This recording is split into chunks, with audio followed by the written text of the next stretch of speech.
Hello to all. हम आज के इस वीडियो के माध्यम से एंडोक्राइन सिस्टम की एक बहुत इंपॉर्टेंट ग्लैंड पढ़ने जा रहे हैं और उसका नाम है पीनियल ग्लैंड। सबसे पहले आप इस ग्लैंड को पढ़ रहे हो तो आपको ये मालूम होना चाहिए कि पीनियल ग्लैंड का ओरिजिन किस भ्रूणीय परत से हुआ है। तो इसका जो ओरिजिन है वो एक्टोडर्म परत से हुआ है। ओके। नंबर 2, इस ग्लैंड का वेट कितना है? तो इस ग्लैंड का वेट जो है वो 150 मिलीग्राम के करीब है, 150 mg है। और इसका कलर कैसा होता है? तो कलर इस ग्लैंड का कैसा है? व्हाइट है। अब आपको इस ग्लैंड का लोकेशन भी मालूम होना चाहिए। लोकेशन क्या है? देखिए, मैंने आपके सामने एक डायेनसेफेलॉन का डायग्राम ड्रॉ कर रखा है। डायेनसेफेलॉन क्या है?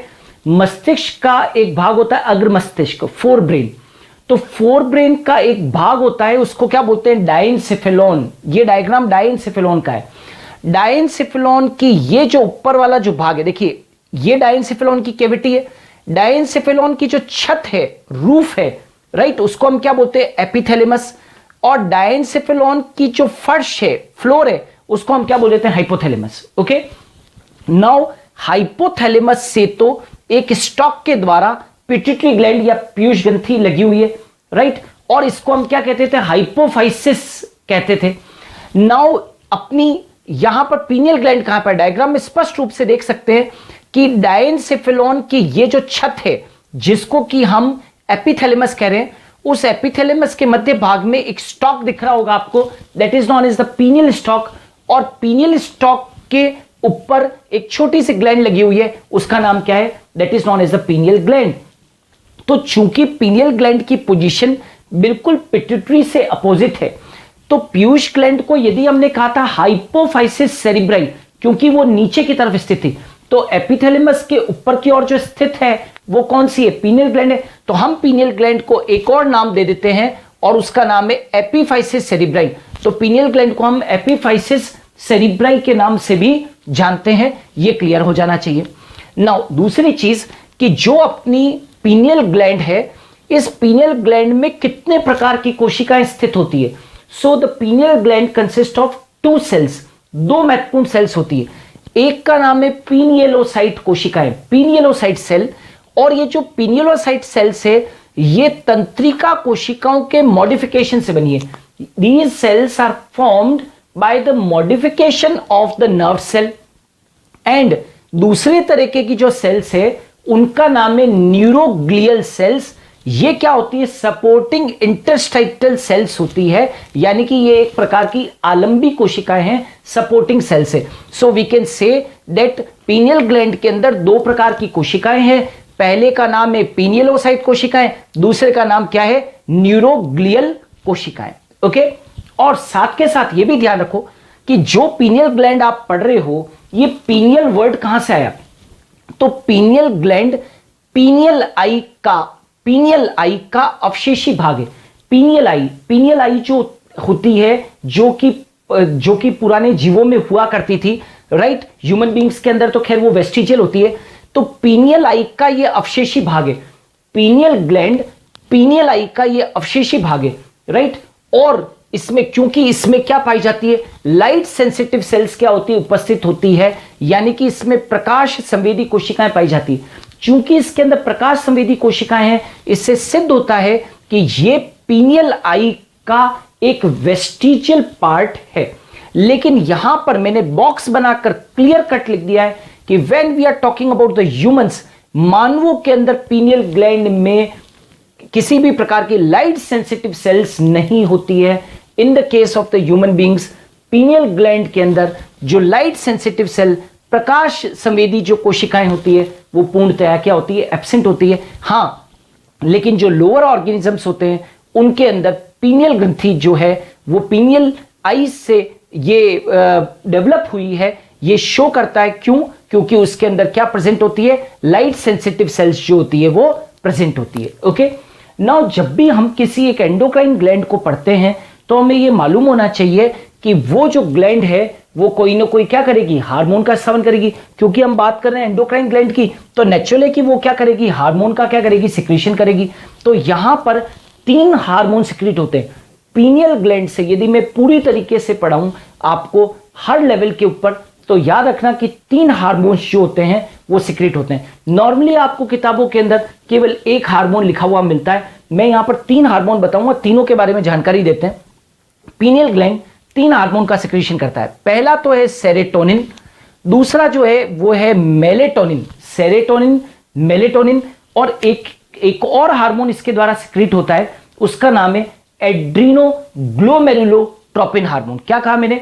एड्रीनोग्लोमेरुलोट्रोपिन हार्मोन भी रिलीज होता है। तो 3 हार्मोन्स के बारे में जानकारी रखनी है जो पीनियल ग्लैंड से सिक्रीट होते हैं। सेरोटोनिन हार्मोन, दूसरा जो है वो मेलेटोनिन हार्मोन, और तीसरा है एड्रीनोग्लोमेरुलोट्रोपिन हार्मोन। ओके, तो ये तीनों हार्मोन है। अब तीनों हार्मोन्स के फंक्शन भी आपको आने चाहिए। नाउ सी, सबसे पहला क्या है? सबसे पहला है सेरोटोनिन। ये जो सेरोटोनिन हार्मोन है जो कि पीनियल ग्लैंड से सिक्रेट हो रहा है, ये वैसोकंस्ट्रिक्टर है। वैसो का मतलब होता है ब्लड वेसल, कंस्ट्रिक्टर का मतलब होता है संकुचित करने वाला, कॉन्ट्रैक्ट करने वाला।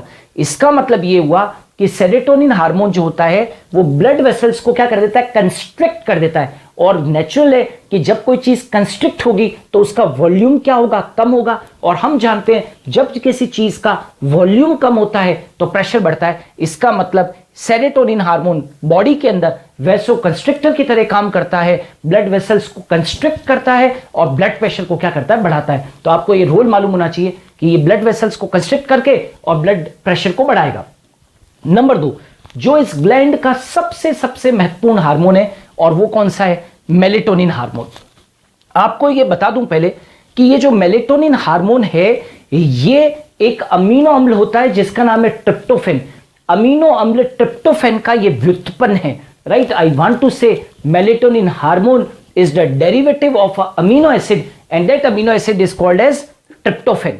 ओके, और ये क्लियर हो जाए कि मेलेटोनिन हार्मोन की जो टारगेट सेल्स होती है बॉडी के अंदर, मतलब ये जो हार्मोन है वो किसको टारगेट करता है? किस जगह की कोशिकाओं को ये टारगेट करके और अपनी क्रिया करता है?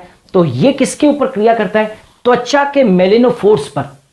यानी कि जो त्वचा के अंदर रंगा कणिकाएं होती है, मेलेनिन ग्रेन्यूल्स होती है, या जो मेलेनोफोर्स होती है, उसके ऊपर ये क्या करता है? एक्शन करता है। यानी कि मेलेटोनिन का सबसे महत्वपूर्ण रोल है कि वो त्वचा के ऊपर जाकर क्या करेगा? एक्शन करेगा, और ये त्वचा के रंग को कहीं ना कहीं बदलने में क्या करता है? मदद करता है, राइट? तो देखना कि ये त्वचा के मेलेनोफोर्स के ऊपर जाकर क्या करेगा? एक्शन करेगा।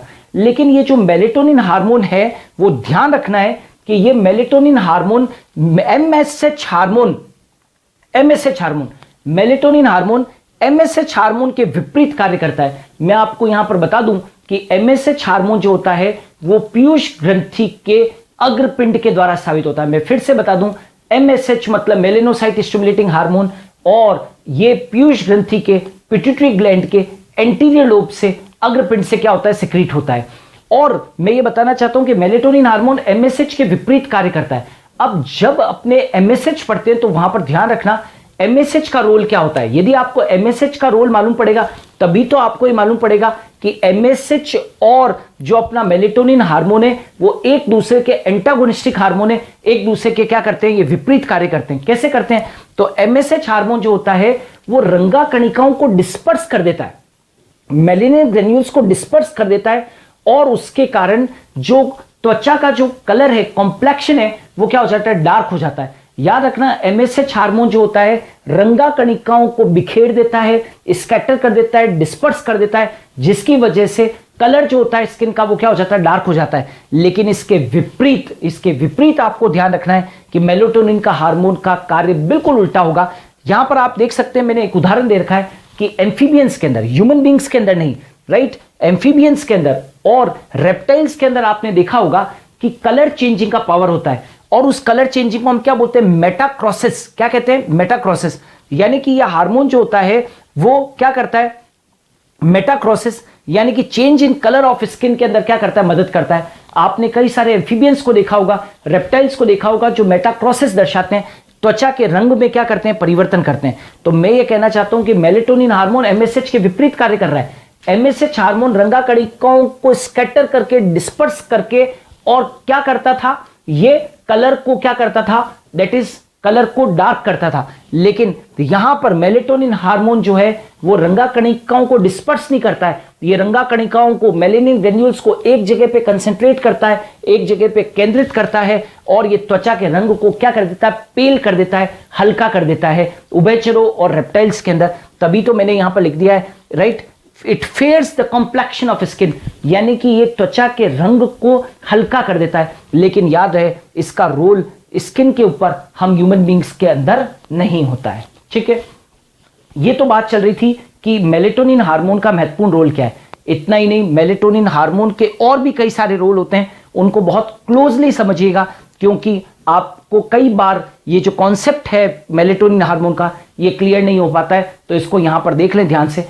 अब मेलेटोनिन का स्त्रावन जो होता है, ऑलवेज रिमेंबर, मेलेटोनिन का स्त्रावन अंधकार में क्या होता है, ज्यादा।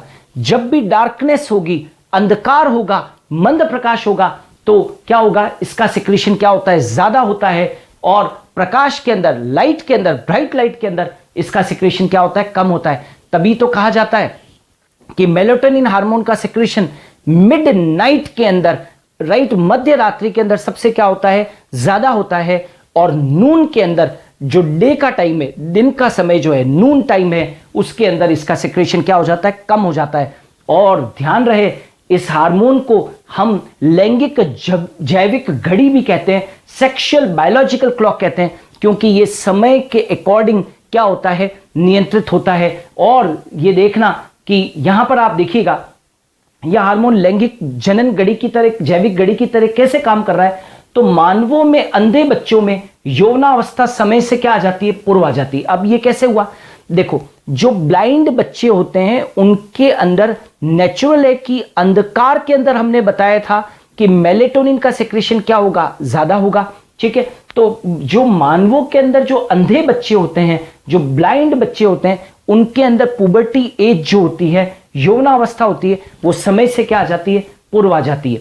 इतना ही नहीं, ये जो मेलेटोनिन हार्मोन है ये बहुत इंपॉर्टेंट रोल प्ले करता है जीवों के अंदर। जो डाईयूर्नल का मतलब है दिन और रात्रि के अंदर जो परिवर्तन होते हैं, जिनको कि हम किरकेडियन रिदम भी कहते हैं, ओके, उसको भी क्या करता है, ये प्रभावित करता है। मैं फिर से बता दूं, मेलेटोनिन हार्मोन जो होता है वो जीवों के अंदर डाईयूर्नल परिवर्तन, दिन और रात की जो साइकिल होती है उसमें जो परिवर्तन होते हैं, किरकेडियन जो रिदम होती है उसको भी ये क्या करता है, नियंत्रित करता है। जैसे कि उदाहरण के तौर पर जीवों के अंदर रिदम होती है स्लीप और वेक साइकिल, मतलब कि सोने की और उठने की जो उनकी साइकिल है, उसको ये जो हार्मोन होता है वो क्या करता है, प्रभावित करता है। इतना ही नहीं, याद रखना कि ये जो अपना मेलेटोनिन हार्मोन है ये एंटीगोनेडियल हार्मोन है। एंटी मतलब क्या है, प्रति, है ना, प्रतिजनद हार्मोन है, मतलब गोनैड्स के ऊपर इसका जो असर है वो कैसा होता है, प्रतिरोधी होता है, यानी कि एंटीगोनेडियल हार्मोन कहते हैं। एंटीगोनेडियल हार्मोन का मतलब क्या होता है, ये पुबर्टी को क्या करता है, डिले करता है। ये पुबर्टी को क्या करता है, डिले करने वाला हार्मोन है। ये पुबर्टी को डिले करने वाला हार्मोन है, मतलब यौवनावस्था को देरी से लाने वाला हार्मोन है। ये एफएसएच और एलएच को भी क्या करता है, अपोज करता है। जो एफएसएच पुट्टिका प्रेरक हार्मोन है और एलएच हार्मोन है उसको भी ये क्या करता है, अपोज करता है। और साथ के साथ जननांगों के विकास को भी, राइट, रिप्रोडक्टिव ऑर्गन्स का जो डेवलपमेंट होता है उस विकास को भी ये क्या करता है, रोकता है। इन सब कारणों के कारण हम इसको एंटीगोनेडियल हार्मोन भी कहते हैं। तो आपने क्या क्या सीखा है कि देखिए, सबसे पहले तो ये जो है वो मेलेटोनिन हार्मोन जो होता है वो रेप्टाइल्स और एम्फीबियंस के अंदर त्वचा के रंगों को क्या करता है, हल्का करता है। दूसरा आपने क्या सीखा कि मेलेटोनिन हार्मोन जो होता है अंधकार में ज्यादा सिक्रीट होता है और प्रकाश में क्या होता है, कम सिक्रीट। दिन के समय भी इसका स्त्रावन कम होता है और मध्य रात्रि को इसका स्त्रावन क्या होता है, ज्यादा होता है। दूसरा, लैंगिक जैविक घड़ी जो होता है, लैंगिक जैविक घड़ी यानी कि सेक्सुअल बायोलॉजिकल क्लॉक की भांति ये क्या करता है, कार्य करता है, राइट। मानवों के अंदर ये देखा गया है कि जो अंधे बच्चे होते हैं, ब्लाइंड जो बच्चे होते हैं, उनके अंदर यौवनावस्था जो होती है वो समय पूर्व क्या हो जाती है, आ जाती है, इस हार्मोन की एक्टिविटी के कारण।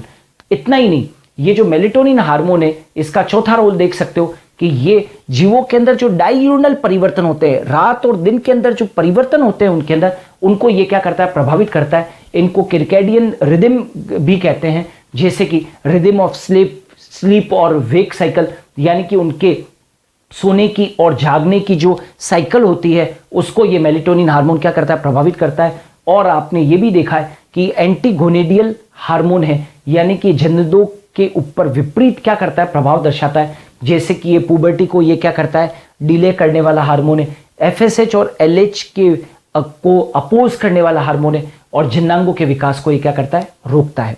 ठीक है, एक और चीज याद रखना, ये प्रकाश विभेदन के अनुसार, मतलब कि लाइट डिफरेंशिएशन के अकॉर्डिंग ये लैंगिक व्यवहार जो होता है, सेक्सुअल बिहेवियर होता है, उसको ये क्या करता है, नियंत्रित करता है। और इस प्रकार ये जंतुओं में प्रजनन काल का क्या करता है, नियंत्रण करता है। मतलब क्योंकि याद रखना मैंने क्या कहा, ये प्रकाश विभेदन के अनुसार लैंगिक व्यवहार को क्या करता है, नियंत्रण करता है, एवं ये जंतुओं में प्रजनन काल को, जो उनका ब्रीडिंग पीरियड होता है, उसके ऊपर भी क्या करता है, ये नियंत्रण करता है। ध्यान रहे, ये जो पीनियल ग्लैंड है, इसका अधिकतम विकास जो है वो कितना हो जाता है, 7 वर्ष तक की आयु तक हो जाता है। लेकिन ये इसके आगे, मतलब लगभग ऐसा माना जाता है कि 14 वर्ष की आयु तक, 14 वर्ष की आयु तक आते आते, जब पुबर्टी एज वगैरह पूरी आ चुकी होती है, तो 14 वर्ष की आयु तक आते आते इसमें कुछ कैल्शियम जो होते हैं, कैल्शियम कार्बोनेट वगैरह और कैल्शियम फॉस्फेट्स वगैरह जो होते हैं, वो क्या हो जाते हैं, जमा हो जाते हैं। और जब इसके अंदर कैल्शियम वगैरह जमा हो जाते हैं, तो एक तरीके से ये फाइब्रस टिश्यू बन जाता है। ये वहां पर कैसा बन जाता है, एक तंतुमय उत्तक रचना के रूप में क्या हो जाता है, बदल जाता है। और इसको हम क्या कहते हैं, ब्रेन सेंड के नाम से जानते हैं। क्या कहते हैं इसे, ब्रेन सेंड कहते हैं, या इसे एसर वुलाई भी कहते हैं। इसे एसर वुलाई या ब्रेन सेंड के नाम से भी इसको जाना जाता है। ओके, और याद रखना कि एक तीसरा हार्मोन भी था, मैंने पहले जिक्र किया था सेरोटोनिन का, फिर मैंने जिक्र किया मेलेटोनिन का, और एक तीसरा हार्मोन भी पीनियल ग्लैंड से सिक्रीट होता है, उसका नाम है एड्रीनोग्लोमेरुलोट्रोपिन। एड्रीनोग्लोमेरुलोट्रोपिन हार्मोन। अब ये हार्मोन क्या करेगा, जो पीनियल ग्लैंड से सिक्रीट होता है, ये हार्मोन जाकर अपना एक्शन करता है एड्रिनल ग्लैंड के, यानी कि अधिवृक्क ग्रंथि जो होती है एड्रिनल ग्लैंड के किस पार्ट पर, कॉर्टेक्स भाग पर क्या करता है, जाकर क्रिया करता है। और कॉर्टेक्स भाग में भी कौन से भाग पर जाकर क्रिया करता है, तो जैसे कि हम जानते हैं कि एड्रिनल कॉर्टेक्स के 3 भाग होते हैं, जोना ग्लोमेरुलोसा, जोना फेसिकुलेटा और जोना रेटिकुलेटा। मैं कहना चाहता हूं कि एड्रिनो ग्लोमेरुलोट्रोपिन हार्मोन जो है वो जाकर एड्रिनल कॉर्टेक्स के जोना ग्लोमेरुलोसा भाग के ऊपर क्या करेगा, एक्शन करेगा। और जोना ग्लोमेरुलोसा वाला भाग जो है वो एल्डोस्टेरोन हार्मोन का क्या कर देगा, स्रावन कर देगा। राइट, तो ये किसका रोल हुआ, एड्रिनो ग्लोमेरुलोट्रोपिन हार्मोन का। ओके, सो डियर स्टूडेंट्स, ये जो था वो अपना वीडियो था पीनियल ग्लैंड के ऊपर, जिसमें कि हमने 3 हार्मोन्स को डिस्कशन किया। मेरे इसी तरीके से और भी वीडियोस जो हैं वो एंडोक्राइन सिस्टम और अन्य जितने भी जो बायोलॉजी के टॉपिक्स हैं उनके ऊपर हम लोग लगातार कोशिश करेंगे कि जल्द से जल्द उनके वीडियोस बनाएं। मेरे वीडियोस को देखते रहिए, इन्हें लाइक और शेयर कीजिए। Thanks a lot.